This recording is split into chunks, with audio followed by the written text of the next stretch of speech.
This is iFanboy Pick of the Week, number 834, brought to you by iFanboy listeners just like you. The iFanboy Pick of the Week, episode 834. I am Josh Flanagan. I'm here with Connor Kilpatrick. Welcome, Josh. I have realized lately that when I try to look up what the number of the episode is, like when I'm putting the script together or whatever, I will frequently be like, are we doing the 700s or 800s? And then I go, oh, that's right, 800s. And that's how far along we are, is that I'm hundreds off. I don't even... because 700-something sounds just as inconceivable as 800-something to me at this point.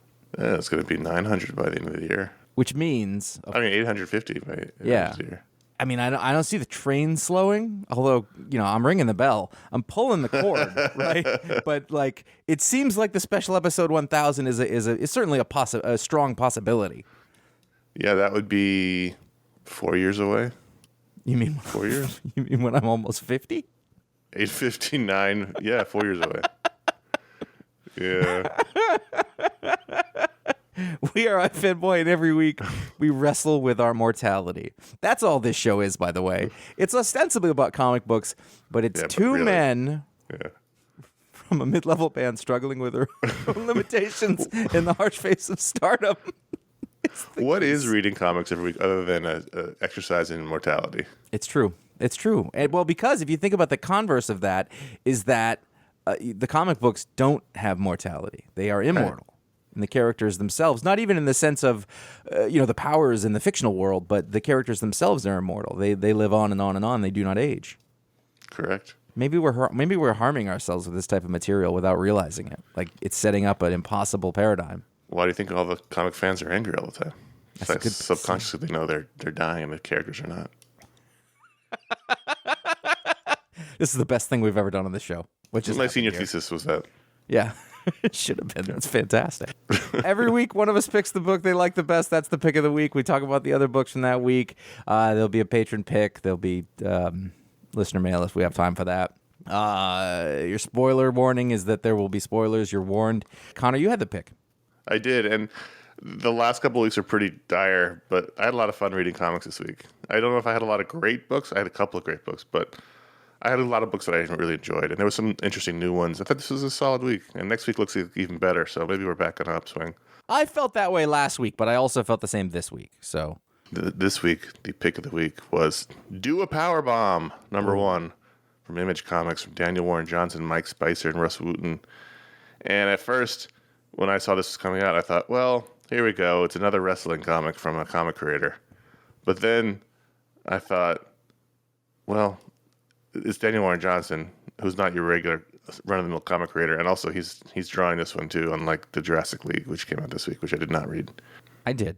It was better. It wasn't good, but it was better. So I was about halfway through this issue, and I thought, well, why am I really enjoying this, besides the fact that it was really good? And it's because, you and I grew up at a certain time, in a certain place. I was a big 80s wrestling fan, 80s WWF fan, Sure. Like the Hulk Hogan, Ultimate Warrior, Andre the Giant, Macho Man era.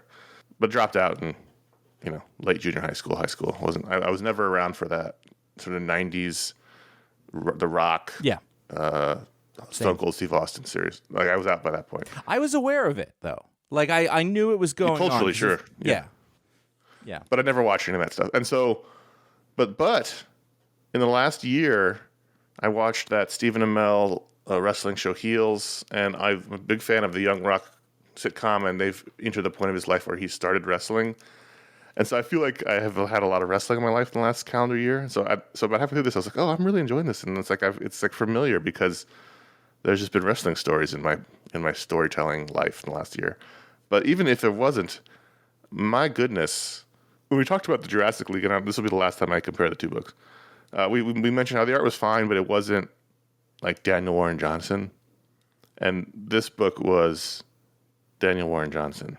Mm-hmm. And there was a couple of pages in here or panels even, that were just mind-blowing. I'm looking at page 11, Josh, on your digital reader, when that wrestling guy jumps off the rope into the stands. Mm-hmm. He's doing the backflip, and the angle is canted, and the announcers are deep in the background.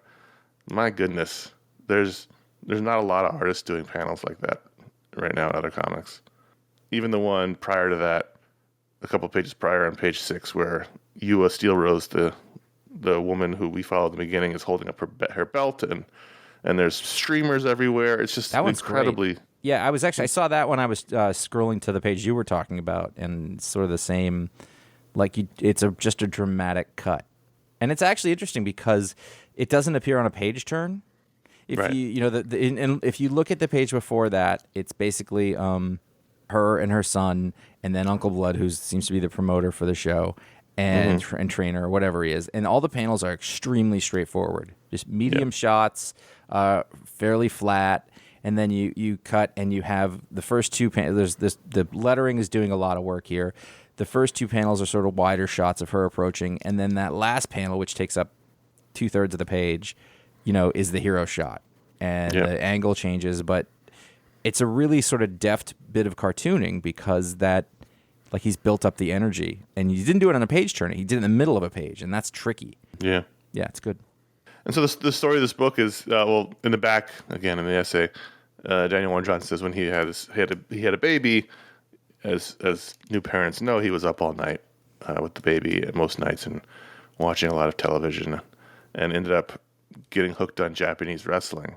And so this takes place in the world of Japanese wrestling. And at first, it's just like a standard, drama set in the wrestling world where this woman's Ewa Steel Rose is the champion, and she has a husband and a son, and she's going to fight Cobra Sun, who is the challenger. And the thing is, it's not dramatizing the world. It's still fake. They're still they're having their match, but it's still wrestling. And so there's one point where he's got her and she's in trouble, and he's going to do his finishing move, the setting sun, where he gets up on the rope with her in sort of a pile driver hold, and he's going to drop her, come down to the mat with her, but he slips on the rope, and he says no to himself very quietly, which lets you know again this isn't real. And unfortunately, she dies in the ring. She comes down on her neck and breaks it and dies. So now this becomes, this is going to be a legacy wrestling story, because then we cut to the future where her I think it's her daughter is now. Is it a daughter or her son? It's her daughter. It's unclear. Her daughter at the is beginning. older. Yeah. Kids all look the same. Her daughter is now grown up and is going to get into wrestling. But then it introduces a supernatural element where there's a demon, Willard Necroton, who is wants her to wrestle for him in his underworld wrestling, and the prize would be to resurrect her mother. And normally I get annoyed, but I thought this was very much in Daniel Warren Johnson's aesthetic wheelhouse. Mm-hmm. And wrestling is ridiculous enough as it is, so I didn't really care. And I was so into the story and the characters by that point that I was able to go with it and enjoy it. I thought this was, incredibly well done as a package, beautifully drawn, well written, great lettering from Russ Wooten. Colors are beautiful from Mike Spicer. This is the Daniel Warren Johnson complete package that I'm looking for. This felt like reading Beta Ray Bill, where this was totally interesting and new and different from everything else in the stands, and compelling. I liked it a lot, and I agree with you. I was surprised that you made it the pick of the week, honestly. I actually read this a while back. He let me read it before I spoke to him for our Talksplode. Yeah. And there's always a moment when somebody gives you their work that nobody's seen, that it's their thing.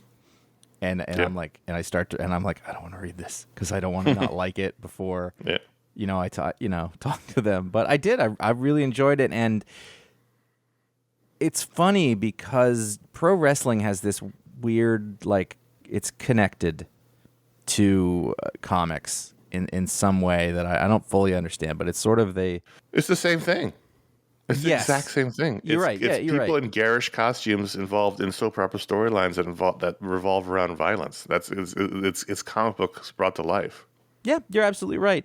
And I've noticed that there's been not a lot, but there's been a fairly steady stream of wrestling comics. They don't last very long. They come in and they do, but they've all been wildly different. They don't have the same. And this is another one that. The turn that happens in this, I didn't see coming. And then it didn't go back to wrestling. Basically, the little girl, or she's not little anymore. I guess she's a young adult. Entered Kunlun, more or less, or some demonic version of that. And I don't really know where it goes from here. You know, I don't. I don't know. It left us off at sort of a strange place. It's very much a cold open. You know, the credits would roll as soon as the last page happens on this book, I think. Right. But it is, you know, one thing that always sort of takes creator-owned comics, sets them apart, is when the person doing them is super passionate about the thing that they're doing. Like this is now a guy. You know, the context of it is that, you know, he was gonna go do some creator-owned stuff, and then got offered Wonder Woman, and then was like, okay, now I'm gonna do it, and then did the Beta Ray Bill, and now he's getting a chance to do his thing that he's really into. And, you know, you want to take that big garish, and I'm using garish in the nicest form of the word, that big garish energy that exists in both, you know, sort of the show of pro wrestling and the show of Johnson's art, and you get this thing, and it's really fun. And this and Johnson is, I think, for us, the creator of the moment, even though he's been around for several years. It's you know, through the course of doing the show, for, as you mentioned at the top, for years and years and years and years, there's always creators will pop up, and for a while, we'll just be, you know, besotted by their work because they're injecting something new into the medium. And he's not necessarily doing anything new here, but he's doing it in his own style with his own energy that's not like anything else in the comics right now. So right now, you know, we're just very excited about anything he does. Yeah, sure. And this is really well done. I mean, the dynamic action in the wrestling match in the beginning with Steel Rose and the Sun guy, Cobra Sun, you know, he's doing dynamic pages and panels unlike anybody else right now. Yeah, and he's been doing them for a while, but like, there's just no competition at the moment. Well, he's in his zone. Yeah, and it's just a joy to read. Yeah. I mean, this would have been fine if it was just a wrestling drama. It's fine as a supernatural thing. It's because the craft is so high. Part of me always wants it to turn into a documentary, like a real life one. But in this, you know, that's interesting too. Is that like when it went supernatural, more or less, I wasn't annoyed, and I don't know why. Because most of the time I am, but I wasn't, and I don't have to sort that out. I mean, I think we have an obvious bias for the creator. Like we give. Oh, the art is so good. Yeah. It is so good, and it's rougher and uglier, and I say this in the nicest possible way, than styles I normally are drawn to, but it's so unique and so dynamic and so just like capital letters comic book, but it's being modern and fun. It's just, there's nothing else like it right now. Yep. He's so great. I really liked this. I mean, obviously it's Pick of the Week, but I finished it. I was like, wow, that was really, really great. So there's your Pick of the Week. Do a power bomb, number one. Now, when I read this, about maybe halfway through my stack, but in the beginning of my stack, I had a lot of indie books this week. I think I had as many indie books as Marvel and DC combined. In the beginning of my stack, I read G.I. Joe, A Real American Hero, Saturday Morning Adventures, number 4. And I thought to myself, can this be the pick? This is the final issue. Eric Burnham, Dan Schoening. And in this final issue where, if you recall, Cobra Commander has the fabled genie of Aladdin. He rubbed in issue 1, he rubbed the lamp. The genie came out. Hijinks ensued. And then in the last issue, the genie decided, the Cobra wished that, you know, they'd finally have their final battle with G.I. Joe. So the genie brings all of G.I. Joe and all of Cobra to one little island. And he's like, you're going to sort your shit out now. And I just love this. I loved everything about it. I loved Flint. I loved Shipwreck, who ends up being the decisive factor, which was funny because in the first issue he wasn't even in it. We were complaining because he was such a major force in the cartoons, which this is based on. And then Polly was the deciding factor. That's true. Polly was the deciding factor. And then Shipwreck used the lamp for his own gain, but no one else knows it. And then there's a really sort of sad Coda PSA cartoon in the back with Lady Jane Flint. And Flint's just a terrible boyfriend. So let's look at that last page because we're here. Yeah. Now she is dressed to the nines, and she's saying you should always have a backup plan. And then Flint sticks his head in. They have a very big TV, but only a single chair in front of it. So this must be Flint's place. But there's like a very dainty vase with pink flowers in it and a Eiffel Tower. Maybe it's her place. Let's talk about why Flint isn't a good boyfriend. Yeah. Maybe there's something that we could look into these clues and be like, maybe this isn't for him. But the point is, she is dressed elegantly, and he comes out to tell her that he forgot to make reservations, but he did rustle up some errors. But he is in a white tux. He dressed up for the MREs, meals ready to eat, which is what soldiers have on the battlefield. So they're going to have there are a myriad of restaurants, I assume, wherever they live, that they could go eat and be better than having a couple of MREs in front of the giant TV. It's a nice TV. It's a great TV, but like he's in a white tuxedo. Yeah. She's in a great, like probably some sort of silk white dress. And all right, well, let's talk about PTSD. Maybe he doesn't like being in those crowds. Maybe the MREs make him feel comfortable. And so that to him, and it's a thing that she has to deal with, which is why she's like, lucky me. He's always doing this. Right. She'll be like, oh, are we going to stay in the hotel? He'll go, yeah. But I actually have this bivvy that I set up, and they sleep in a lean-to.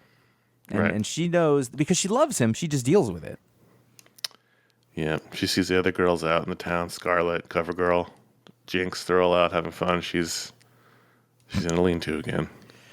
I mean, Dollars to Donuts, find another podcast who can do 5 minutes on the last page of a G.I. Joe cartoon comic. I don't think you can. I enjoyed, what's his name? I always forget his name. Why do I always forget his name? The Cobra in the camo, in the Gary camo. Firefly? I always forget Firefly. He tries to escape. He's like, fuck this, because he's a mercenary. He's not loyal to Cobra Commander, and he's like, I'm out of here. But the genie won't let him, so he has to fight Spirit. And then Destro's trying to negotiate with Flint. He's like, dude, I'm an arms dealer. I have a vested interest in this fight lasting forever, so I'd like this fight to be over so that we can go back to the business of the never-ending war between G.I. Joe and Cobra, and that doesn't work out.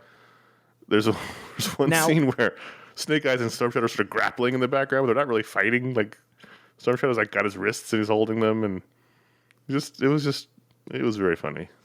I liked the part where Flint or Destro approaches Flint on the back channels because that's actually not in the cartoon, but it was one of my favorite things about the comic book was that Destro, he was hanging around because he's making money from Cobra Commander, but he wasn't into it. Like in the cartoon, he was part of the cult, is whatever. Yeah, in the cartoon, he's basically the right-hand man. In the comics, he was the arms dealer who was not fleecing this guy, but making his fortune off selling arms to this guy. Yeah. So here, there was a little of that. They put them together. It was just, there was one point where, they haven't started fighting yet. The genie gives them weapons. Hawk is there. Hawk's like, what the fuck? I was just briefing the president. And then Major Blood grabs his rifle and starts shooting. And I could just hear the sound effect of their laser guns in my head. This is just so well done from that point of view. We've talked about it before. The art from Dan Schoening is so perfect for this. It's just amazing. It looks like the cartoon without looking like it's stiff. It's just great. One of the things I liked about it too is that because it's everybody they pulled in at once, and this is really just going to be for us, but they put in all so many of the things that were like the early toys and vehicles and stuff. Like they're all in here if you keep going through it, and it really highlights how ridiculous some of them are. There's like the one little stone tower that has a cannon sticking out of it, Cobra. Yeah. It's barely taller than a man. Mm-hmm. It's somewhere. It's not the bat, but it's like a robot suit. It's on page. Yes. And if you remember the toy didn't move. It just it was like a mummy case around the character. Yeah. So like that's there, and then you have the Awe Striker, which is like their little dune buggy, which totally makes sense. But then as you move over to page 16 for us. I don't remember what this thing is called, but it's sort of like a riding mower that you stand up in that has tank treads. Oh, yeah. It provides no armor of any kind, and it's blown. There's no point in that other than Barbecue almost gets killed in it and has to jump out of it. And Barbecue is he's not the firefighter, he's the flamethrower guy, so he does have an offensive capability. It's a very ridiculous outfit. And then you go down one panel, and the Cobra helicopter, the open-faced, I forget what that one's single called. Person. Yeah, that's a bad. These are all bad. It's got missiles. It does. It's this personal, attack device. Yeah, it's fine. But they were all. I had that one. It had the cool rotating gun in the front 100%. That was a cool little thing. I really hope they do more of this. I hope this sold well. And not a lot. Like this shouldn't be an ongoing. I'm just saying in like 6 months, do another 4 issues. I am way more into this than reading a regular G.I. Joe book. Yes.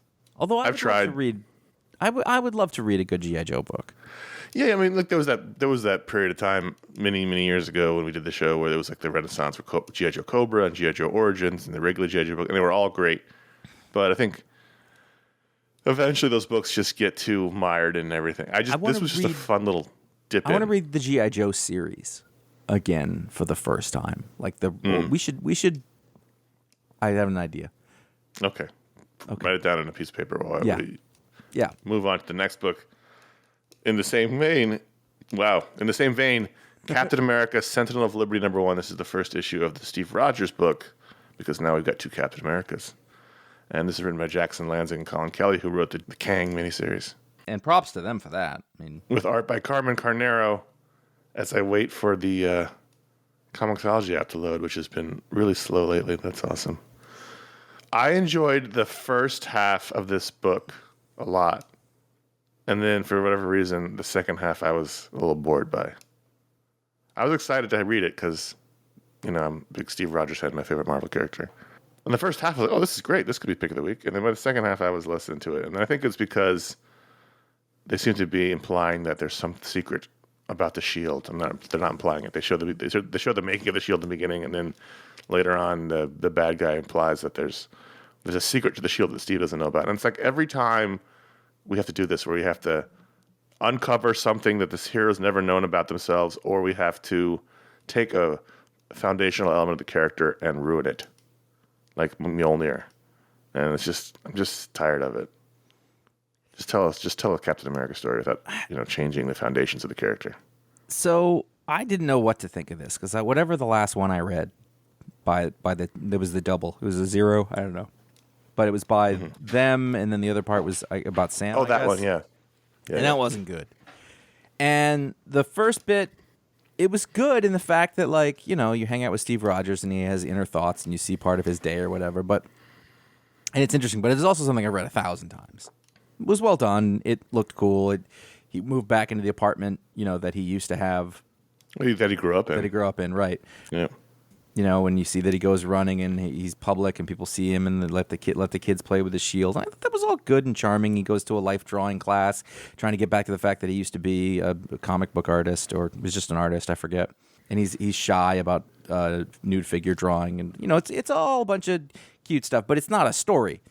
And the real, as you pointed out, like the real challenge in these things is like thinking of a new story. Like it's hard.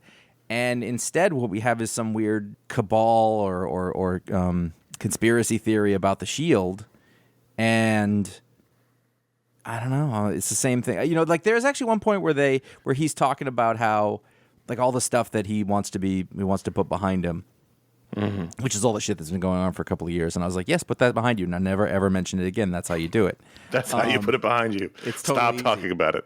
Maybe if that's your coda that you have to mention it one more time, fine. But you have the power to put it behind him. It's super easy. Ignore it. That's all you got to do. That's it. He goes to a baseball game. Hey, Connor, baseball. He's wearing a Dodgers jersey.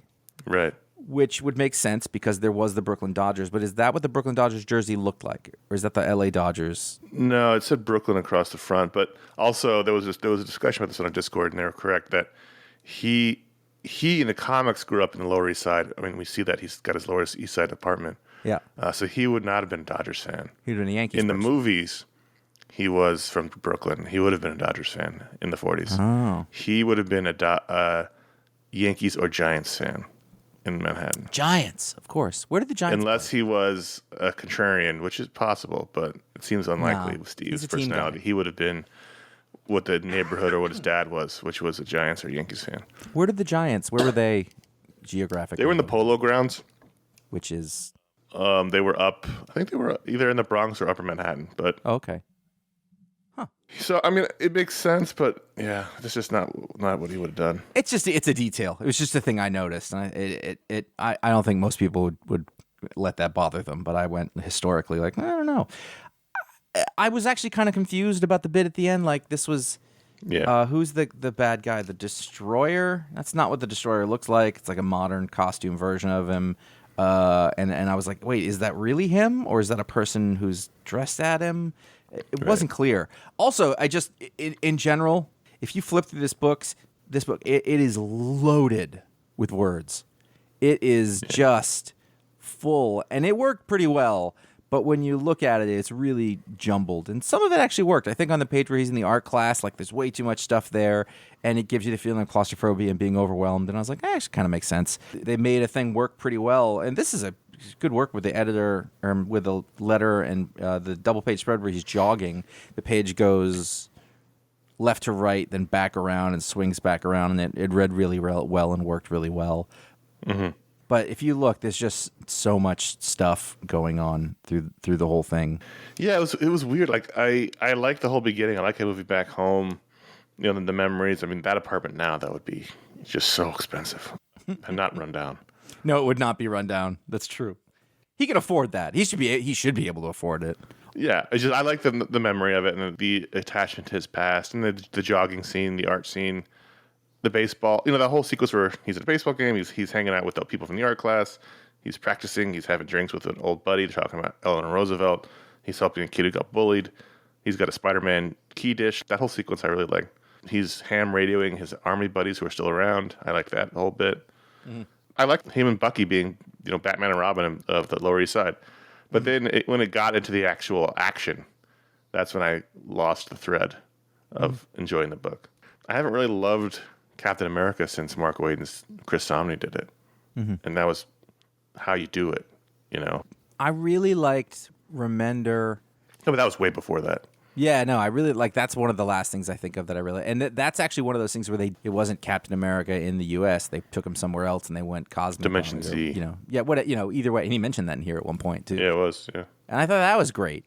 You know, because it was like, this is still Captain America, but it's Marvel Comics-y, and since then, people have had a hard time. I think, again, like the movies overshadowed it. They wanted to do the movie, but they couldn't do the same thing as the movie, and then what they did wasn't great.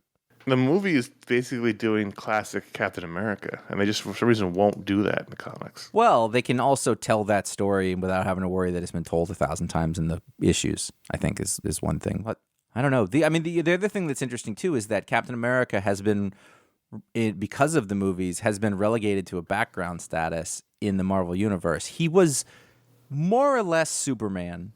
Yes. Not in a power set, but the sort of apex of all of the heroes for most of our lives. And then when the movies came out, like, he was relegated behind Tony Stark, and now he was behind everybody. He was like the role player on the team that they'd send to do specific things. He wasn't the leader in those movies. No, I think he was. He was the leader of the Avengers. Nah, but it wasn't like when all that stuff was going on. I think Tony was the leader of most of it. Like, he was the guy who set the thing up. Well, he was the movie star, but they said that they tried to make Tony the leader of the team in the script writing process, and it didn't work, and they had to make it Cap. Yeah, but it was still split. Like, either way, it happens that way in comics too. Where then you had Black Panther was the leader of you know, the Avengers, and he's a guy, he's a sergeant. You know, he'll take care of stuff. It's just tough. I think comic creators and us fans have to be okay with telling repetitive stories because that's the nature of the business, and I think that more than ever now, creators are reticent to do that, and so the only thing left to do is just to tear all these things down, and it's just getting tiring. Sure. Hey, can we have one more diversion on this one? Yeah. Is that Bucky apparently plays guitar, or at least uses one as decoration in his apartment, and looking at him, his left hand, his robot hand, his metal hand would be the fret hand, and I want to know how that works. Maybe he swaps it over. He strums with the metal hand. Well, that's a left-handed guitar. I mean, he would have to play it upside down. That's a right-handed guitar there. Isn't that what Paul McCartney does? Yeah, but he he could get a right-handed guitar. He never needs to worry about calluses with the metal hand. That's what Jimi Hendrix more appropriately did that, because McCartney's bass was basically symmetrical, so it didn't have a part. That's not symmetrical. So your knobs would be on top, and the cutout would be on the opposite side. It's not good. The art was okay. I didn't love it. I didn't hate it. I agree. 8 Billion Genies, number 2, saw Charles Soule, Ryan Brown.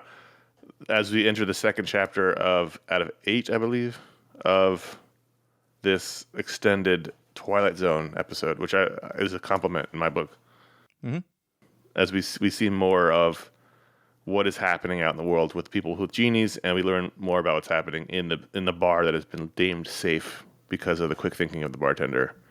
This book is delightful. And I know it's going to take a super dark turn at some point, probably. But the genies are kind of funny. Yeah. This probably would have been my pick of the week. Mm-hmm. I thought it really built on the things that I liked about the first issue. It also did the thing, I thought quite deftly, where it answered a lot of the questions that we had at the end of the first issue. And, the combination of art and writing is kind of perfect. Again, if you back your focus up and look at the pages, like it really is just a lot of people standing around talking and then bits of fanciful stuff in the middle, but you just don't notice it because the writing is so strong and the cartooning on the genies was kind of fun and like their personalities that we learned about and their logic. It really helps you think that, oh, this is grounded. You don't even have to worry about just believing it because they have a reason going on and you believe that. The sort of really intelligent things that Soul put in place, like the chairman of the Joint Chiefs of Staff, makes his wish that the United States would now and forever be the foremost power on the planet and all things for the benefit of the people. And you think, oh, okay, there's that. And then you find out like, oh yeah, all the world leaders did that. So the genies went, all right, they just cancel each other out. Yeah. And it's just, and like they work with ultimate power and they make up their rules and the rules seem fair, actually. Like it's not. Yeah, they're really reasonable. And there's a bit where somebody uses a wish to bring their kid's dead mom back. And the genies are like, that's a really good wish. Like they understand wishing. So they can rate them like, oh, that was an excellent use of the wish. We're really proud of you. Like I enjoyed the opening in Argentina with the family where, well, first we see that the earth has been turned into a giant ice cream cone by somebody. And also, in the beginning, we had the counter showing genie population, human population. It was the same. And now there's 500,000 fewer. I guess 500 million people have made wishes. So that's why there's, well, do the genies go away when the wish is made? Yeah, I think so. That's the idea. Okay. So I like the opening with the family in Argentina where once the genies explain what's happening to the parents, they run upstairs to the kids' room. And one of the kids has already wished for tons of toys. And the father very quickly wishes that none of the kids can make a wish without his approval. And they're all mad. He's like, you are children and everything you want is stupid. That was very good. And then they cut to Dave's Carosaurus. the fired auto worker. I explained this part to my family at dinner. Like we had a big conversation about it because about wishes. I explained what the book was. Yeah, and it was wishes, and they were talking about what would you wish for. And literally, one of my kids goes, "I would want infinite money and then infinite Robux." And I was like, Jesus Christ. And that's why the guy at the beginning shut that shit down. I 100% understood it. And I know that Charles Soule has kids, or he has at least a daughter, and same deal. Like I was just like, oh. Like immediately he went, and he ran. Like that's perfect. That's exactly what needs to happen. Shut your fucking mouth. I just thought it was great. It's just a great comic book. And you're right, it is the Twilight Zone, and that's sort of the power of it. But and the fact is, again, it's capped at 8. There's going to be 8 issues of this. Perfect. Tell the story. Yeah. Get in, get out. 8 is not a standard trade number, so it seems like the number of issues is about how much story they have rather than what you can fit it in. So I have a positive. I expect good things. Yeah, I like the genie at the bar with his genie drink with the guy. I think I noticed it. Like they're all just there's a lot of little nice touches in here. Yeah, Ryan Brown really needs to get a lot of credit. He's oh yeah, he does have a little genie drink. Look at that. He's commiserating with his guy. And I love the lady is like, I can't believe I wasted my one wish. And the guy just goes, yeah, that was stupid. It's just like a lot of the thoughts that you have were justified and validated as you get to the second issue. And I think, hey, the genies all have different outfits. Yeah, they're all different looking. What's interesting is you've gotten, from a bigger story perspective, is, in the very beginning, you got a lot of people who did a lot of impulsive wishing. Mm-hmm. And the real worry and the real scary bit, and look, there's some really destructive shit going on. Like the entire town of Detroit's on fire, and there's Carosaurus, but the real question and the scary thing is, who are the people that are being calculated about their wishes? What are they going to do?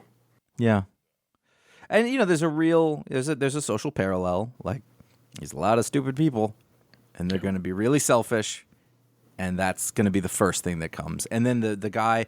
So the question last time with the bar guy was like, well, what did he know? And he didn't know anything. He's just a survivalist, and he's thought about all this a lot.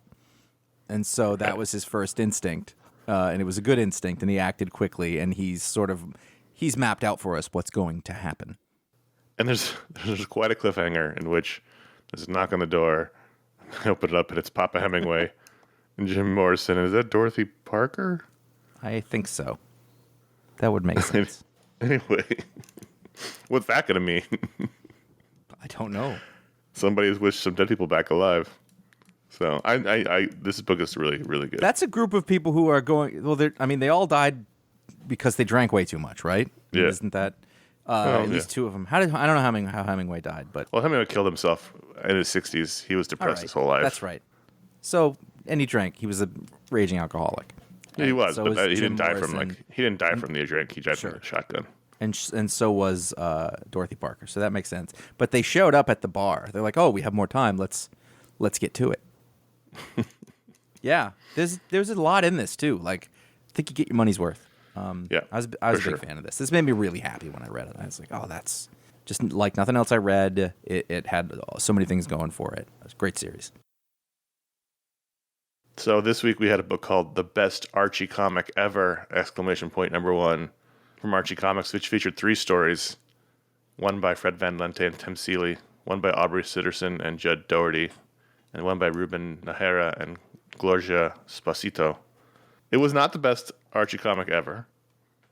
Thanks for getting that out of the way. The title lied, but it was really fun. At least 2 of the 3 stories. I didn't really enjoy the 3rd story too much, but you let Fred Van Lente, Tim Seeley, and Aubrey Sitterson loose in the Archie universe. They had a fun time. It was fun. I really liked Aubrey Sitterson a lot. Probably my favorite one of the 3. What was the pitch? Jughead the Barbarian? Okay. Jughead the Barbarian. Burgarian. Yeah, he's Conan the Barbarian, basically. Nice. He climbs this tower, and the 2 fair maidens, Betty and Veronica, are trapped in a cage by Reginald the Iniquitous. And saves the day, but at the end of the day doesn't care about the girl so much as the giant human-sized burger that Reggie was guarding as well. It was just fun. It was fun. The 3rd story, the art was kind of stiff, and it was all based on character models, and the TV show was supposed to the comics, and I wasn't into that so much. That was Betty and Veronica's Spies. And the 1st story was a superhero story for Archie, the Pure Heart character. That was fun, too. So it was just fun. It was just silly and fun, and I enjoyed it. Did you read Seven Sons, #1? I did. I went back and forth on it. I looked at it, like at first, I just take a look through it, and I go, I don't know about this. Because the thing is this, I really used to love Jay Lee, but over time, it's not my taste so much anymore. But I went ahead and read it. I had no idea what it was going to be. And I think I liked it a lot more than I expected to. Mm-hmm. So basically, it's basically like the rebirth of Christ, but there's 7... I lost the thread a little bit, but there's 7 people born as part of a prophecy, and they were identical, or they had brothers who were identical, or whatever, and they were born of virgins. Whatever, we are a little bit in the future of that happening, and one of them is going to be chosen as the Son of God, the new Jesus, and it's in this world that is sort of like our world, sort of like The Running Man, sort of like Hunger Games. Everything is televised. This all takes place on pay-per-view, but the world is very fractured in a rough state. And I thought that the world building was really strong. And the reason that I don't understand it so much yet is because I think there was a lot to it, but I don't think that they did it poorly. I think that, you're just going to get deeper in and start to understand it as you go. There's a cliffhanger that sort of happens in the way that I kind of understood and kind of didn't. Yeah. I actually really liked it, and I did not expect to. I thought it was pretty good. Yeah, I think my feeling was very similar to yours. I felt like I was hanging on by my fingertips, but I did enjoy it. Mm-hmm. And I just don't know enough about theology to really understand what was going on entirely, but it seems like there was 7 people born in all 7 continents, so one of these guys was born in Antarctica, apparently. Mm-hmm. And they're all sort of the new sons of Jesus, or they are Jesus. I don't know. It's all very confusing. Sons of God. Sons of God. And one of them will be the new Messiah. Jesus. And they all start getting killed until there's one left, basically. Yeah, like all the mothers were killed immediately because there was virgin births or whichever. Yeah. Then you have sort of religious war. Like, there was a lot of interesting things happening here. There was a lot of crazy, bizarre panel layouts here from Jay Lee. I gotta say, yeah, I don't love the Jay Lee covers very much because they're just sort of all look the same as every other cover he's did. But I thought that the interior storytelling was a new look for him, or at least more dynamic than I expected. He is someone who no one draws like him, and I always appreciate that. Mm-hmm. Do we know, is June Chung does she do other people's work? I don't know. Or is she just waiting around going, Jay, I gotta eat. Draw something. I don't know. I'm just trying to figure out if I've ever seen her name anywhere attached to anybody else, and if not, then what does that mean? Basically, on paper, I think that this doesn't work. It's super serious, very complicated. It's very liturgical, but it worked. I thought it worked, and I'm looking forward to the next issue. Batman Urban Legends 16. This is the anthology book, and we're up to 16. And previously, I thought the book was over because all the stories in it ended in a single issue, and so we have that here again, where every story has had its final chapter, except for the one-shot story. So I don't know if this is the final issue of Batman Urban Legends. I've said it before. I was wrong. We don't read the solicitations. We don't read the news, so we don't know. We take the books as they come every week. So maybe this is the last issue. Maybe it's not the last issue. But I'm always impressed it keeps going because anthologies are not incredibly popular in these modern days of comic readers. I really enjoyed this particular group of stories for the most part. There's a really great Ace the Bat Hound, Batman, Mark Russell, Carl Moster story that wrapped up in this one that I really thought was terrific. It had shades of We Three, but also good Mark Russell stuff in it. And then there was a nice one-shot from Batman and Alfred, taking place in the past. The Batman and Alfred team up. Alfred uncovers the idea that there's murders happening at an old folks' home because some of his friends in there are dying. So Batman's going to send Tim in to fix it. And Alfred says, no, I want to do it. So he goes in undercover. That was a fun little short story. I skipped the Birds of Prey one. But my favorite was Batman and Zatanna's story, which wrapped up at 6th part in this issue as well. I think after all these years that right now Zatanna might be my favorite Batman love interest. It's something that Paul Dini introduced many years ago. And I don't feel like they're that's so new for you. I think you've always liked her as that. I've always liked it, but it used to be Talia was my favorite historically growing up because as a kid in the Bronze Age, she was sort of the main love interest that was always there. So by osmosis, she was my favorite. Right. But she brought us Damian. That's not her fault. Well, literally, it's her fault. Well, she's not. I just got into a thing where I was like, you can't blame the fictional character for what men do. It's her kid. It's her fault. I pointed out that what I was going to say was stupid. I said it. You don't have to point it out. She raised him into that asshole. Anyway, I really liked this bizarre pairing of Batman and Zatanna. And this book takes us through this long relationship they've had together from young kids because of the stories that they knew each other as teenagers. And so they've broken up. And so they've got this weird connection where he's sort of this high school sweetheart type of situation. And they have this code word that they can say to each other. And whenever they say it, the other one has to drop what they're doing and go help. And the whole point of the story is that bit went wrong, and so they're in a bad place, and they have to get back to a good place and through this magical adventure. The only downside of this story, which featured great art from Nicola Cismezia and Hayden Sherman, is that Constantine gets involved, and he is... I don't know if you realize this, Josh, but Constantine is bisexual. Mm-hmm. And the reason I know that is because, A, he is, but B... every line of dialogue in here, he's reminding us he's bisexual. And that was the only downside of the story. It's okay, I get it. Every line of dialogue, he's hitting on Batman and or Zatanna. I get it. That's the thing. I will easily believe that John Constantine will have sex with anyone and anything. 100%. Yeah. It's not a problem. I totally buy it. You know what he wouldn't do, though, is constantly talk about it. I've been reading Hellblazer for 1,000 years. He doesn't hit on people. He doesn't have to. He looks at them. He's constantly commenting on Batman's physique or calling him handsome. It's just every line of dialogue. That's not. I've read hundreds of issues of Hellblazer, and it's performative. It was performative, yes. And it ended in a nice spot, which was sort of nebulous, where they're back in a good place. And then he invites her over to family dinner. So there's the final shots, like Batman and all of his Robins and Zatanna eating around the table. And I was like, what's going on here? It's all out of continuity and all out of time, but still, I liked it. This Urban Legends book. Yeah, is probably this and Batman Killing Time are my two favorite Batman books right now. 16 issues. It's not nothing. Not nothing for an anthology book. Yeah. The Marvels 11. Still going. We got one more issue left. Kurt Busiek and Yildre Sinar Oh, and the great Chinar. this book is so weird, and it should be bad. Yeah, no, we've got that Kurt Busiek like. I mean, I'm not gonna hate it. Like anybody else does this, and you'd be like, all right, I'm out.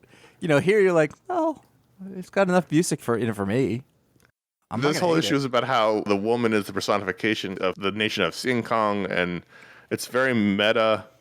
Did you feel like you missed an issue? It was just strange how they very meta placed this fictional nation into the real world, where she comes back to Earth and it lands in between Vietnam and Laos and all, and becomes the other nation, and now it's in the Earth, and it was just wow, you guys are going a long way to make me care about this fictional Southeast Asian nation, and I don't know why.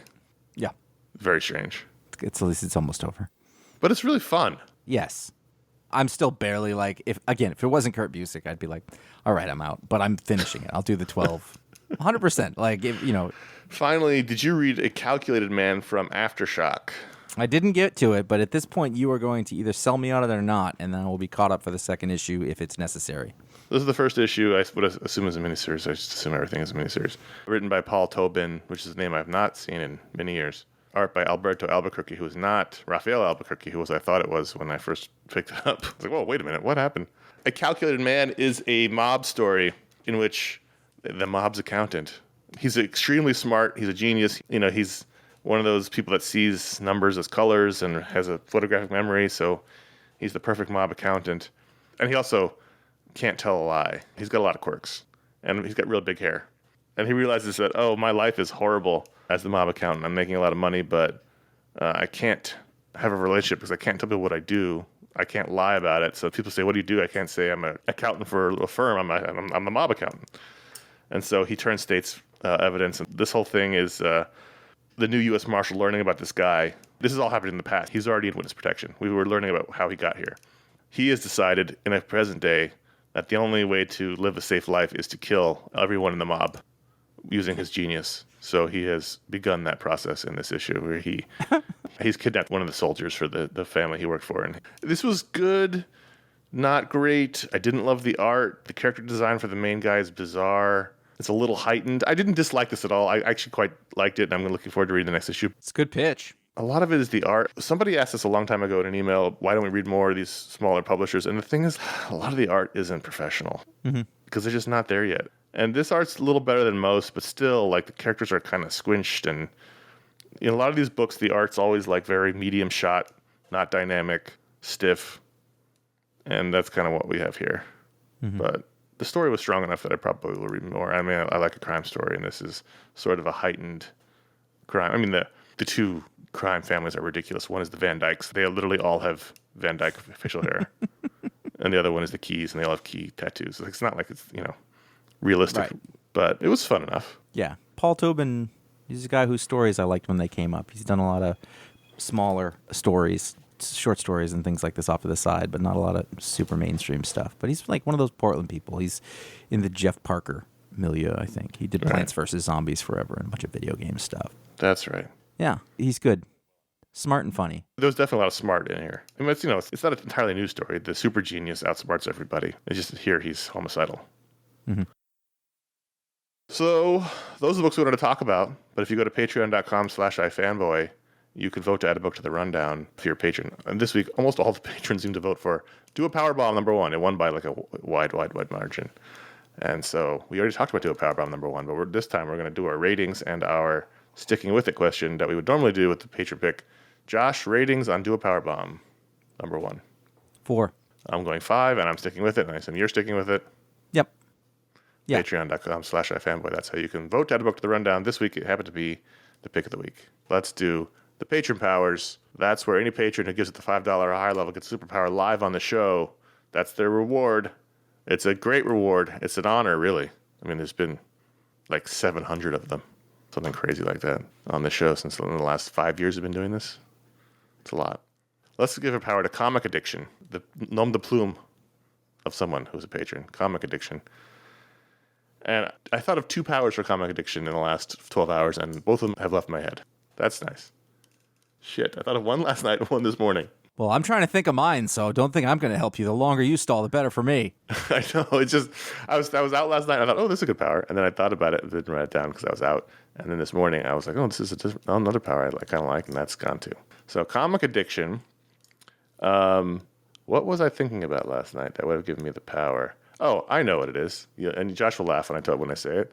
Comic addiction, and this may be a power we've done before, but it doesn't matter. Comic addiction can initiate real-world subtitles. If you have like a 10-second back thing, then you're all set. Comic addiction can initiate, and only he or she or they sees subtitles underneath people as they're speaking. So, if he's in a situation where it's really loud and can't really hear people, everybody's wearing masks and trying to talk, and it's like, what?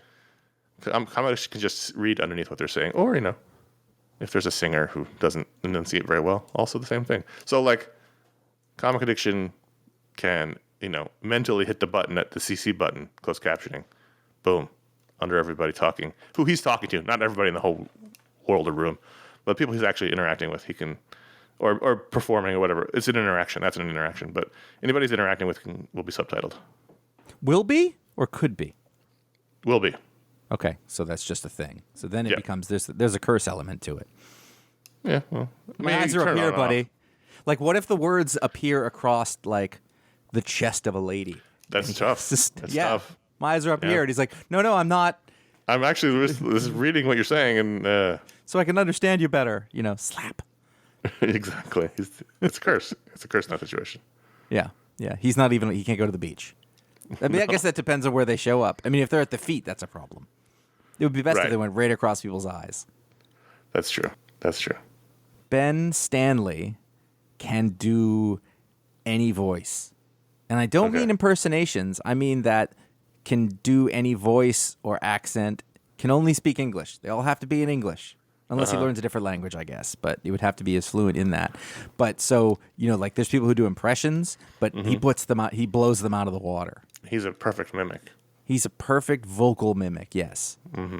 And so, he would call the principal Rooney and say that Ferris is sick that day, and there would be no. I mean, Cameron did a fine impersonation, but this would be no perfect. He is the most wanted guy for ADR, for audiobooks, for he could have a massive TikTok following because people are like, oh Mr. my Rooney? God, yeah, but he mostly just does Alan Ruck doing Rooney's calling Rooney. He can do that perfectly. Our friend and friend of the show, Mike Romo, did a audio pickup for Steve Carell for a film, and he gets a little check every so often for it.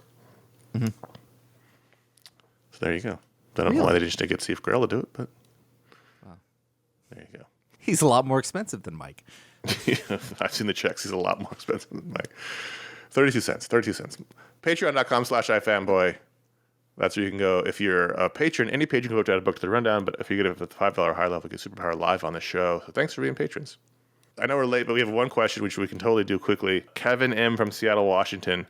Who did you get to do the Eric LaSalle karate punch fist pump, the best part of the opening credits?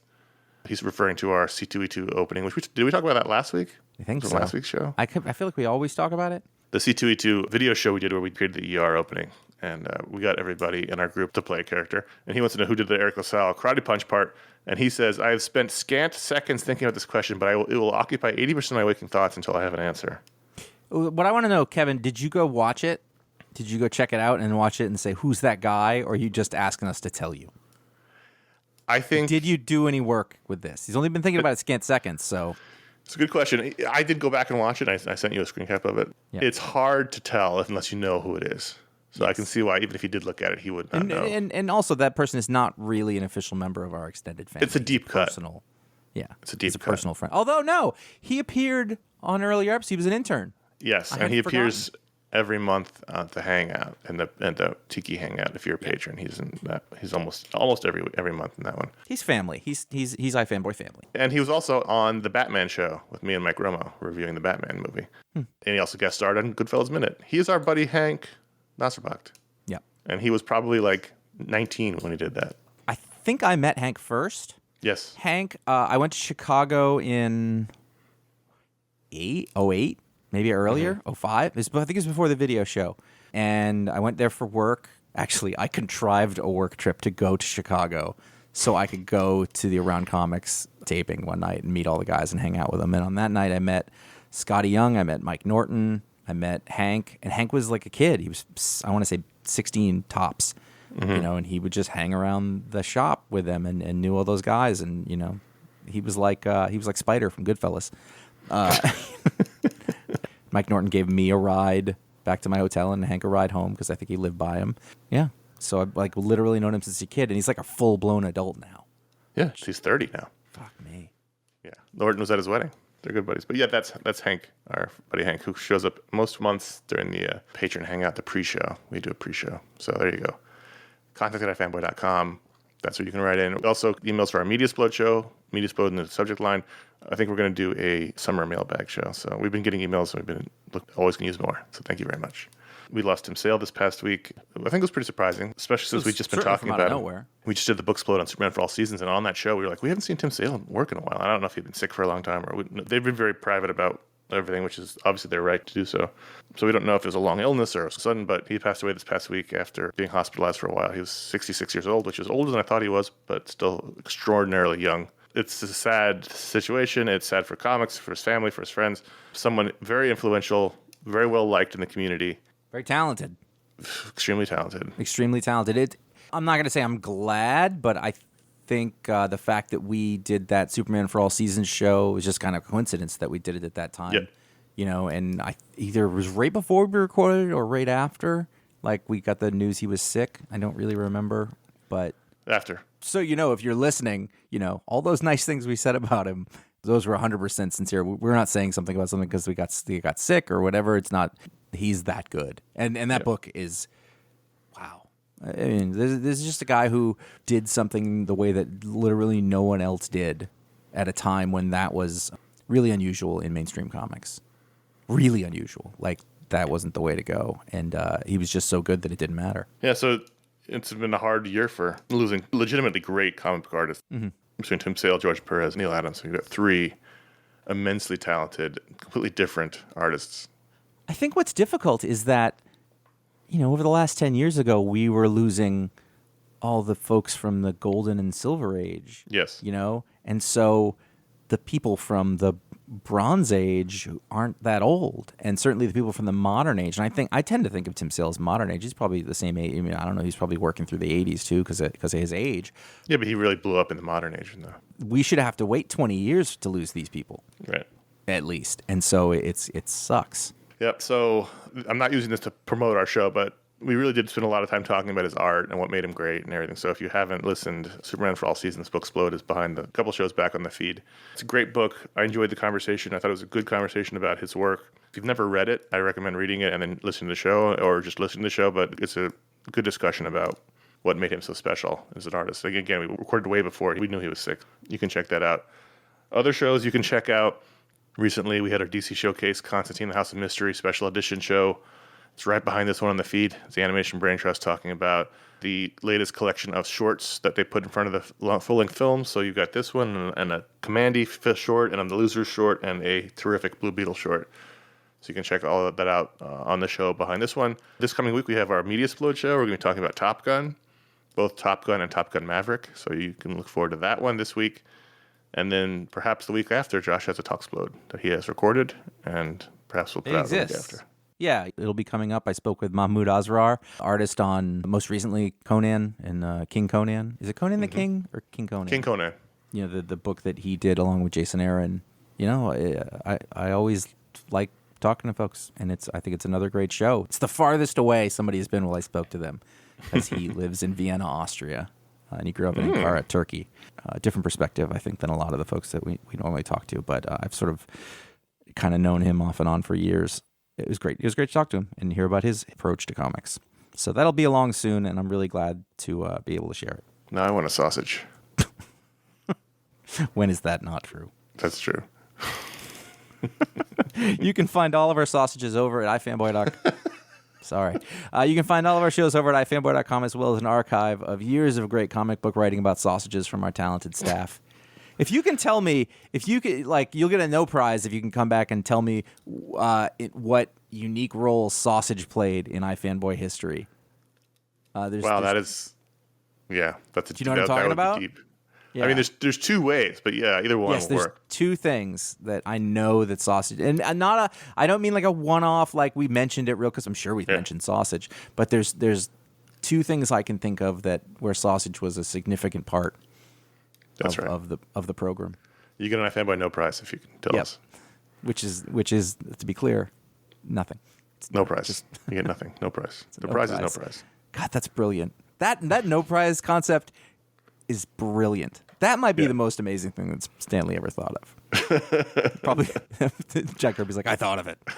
To find out what the pick of the week is before the show comes out, follow at iFanboy on Twitter and at iFanboy Comics on Instagram. You can follow Connor and I individually on Instagram at CSKilpatrick or J.A. Flanagan.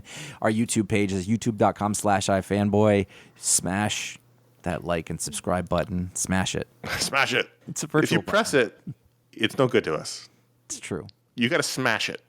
Like, I want you to break your keyboard. You're beating up your own mouse or trackpad, whichever it is. I want to smash it.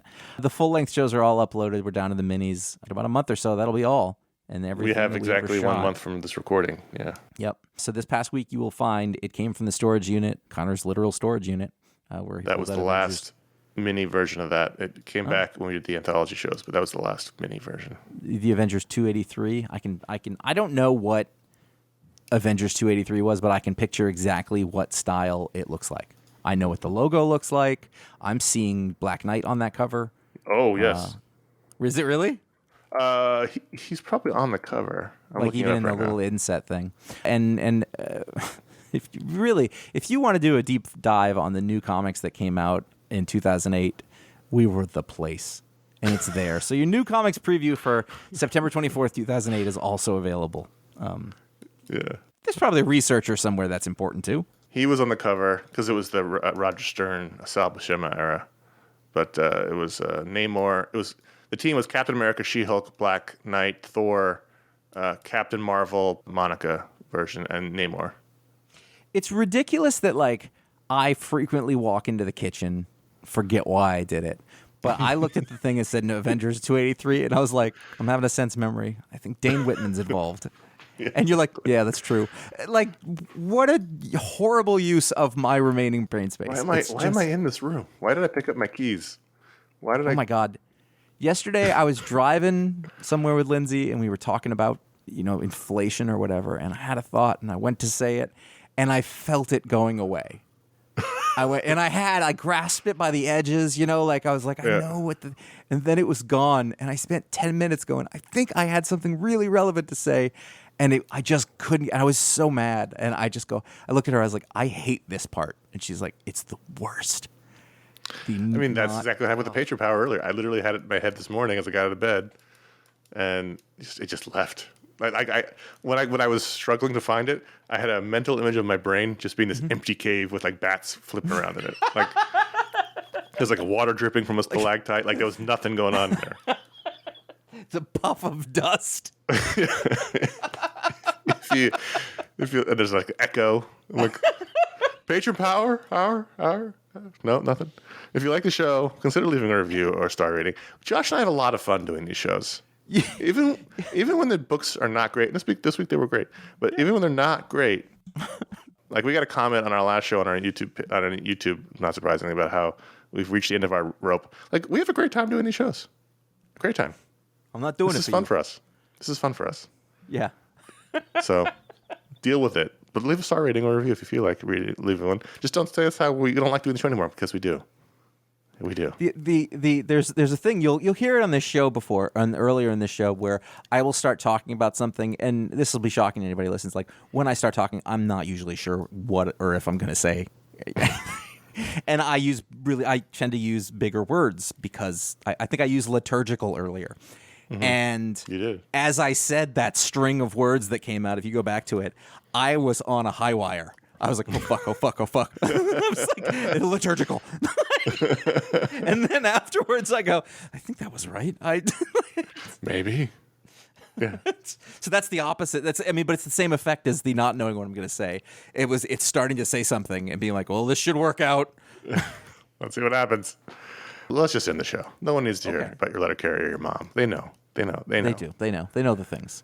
So thanks for listening. This was another fun episode. We'll talk to you next week. Until then, I'm Connor. I'm Josh.